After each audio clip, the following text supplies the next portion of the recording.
conquête de la souveraineté passe avant tout par l'exploitation des ressources nationales au profit de nos populations.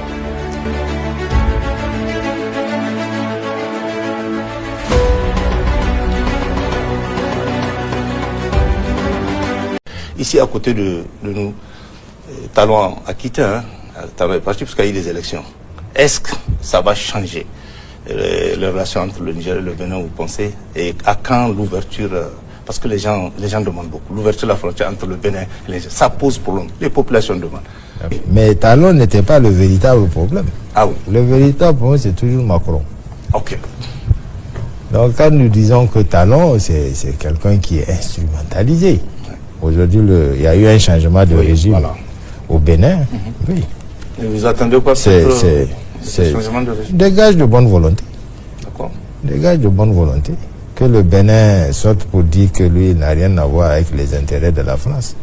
Que le Bénin ne présente pas son territoire, ne facilite pas la présence de la France à son territoire pour agresser des voisins à eux. Parce que c'est de ça qu'il s'agit. Souvenez-vous, quand nous on a décidé de faire partie de la France, mais on savait que le Bénin était à côté. Oui. Et que c'était plus facile de suivre cette route-là et d'aller au port. Qu'est-ce qu'on a dit?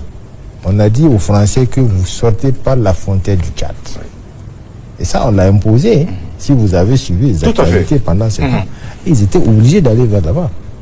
Parce qu'eux savaient que nous ne voulons pas que notre vivre ensemble avec le Bénin soit compromis. Que ce corridor est important pour nous. Donc, il ne faut même pas qu'on permette aux Français de le suivre.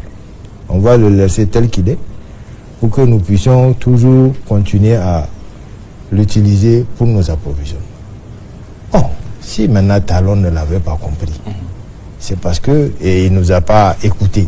Tout le problème. Il l'aurait compris, on ne serait pas dans cette situation. Nous, on a tout fait pour épargner cette situation.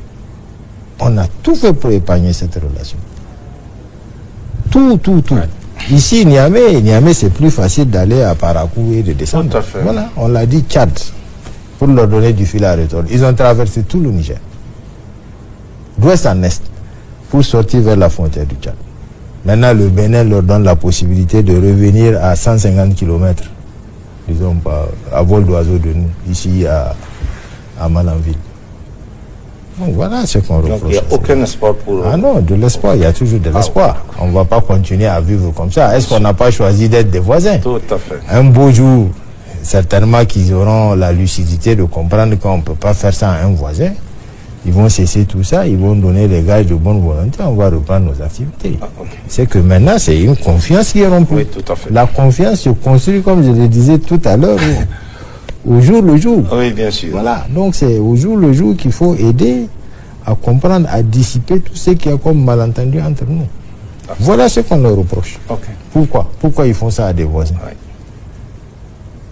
C'est pas parce que nous ne voyons pas les difficultés que ça nous pose. Pour nous, c'est même beaucoup plus facile d'utiliser ce port. Comme on a toujours dit, c'est le port naturel du Niger.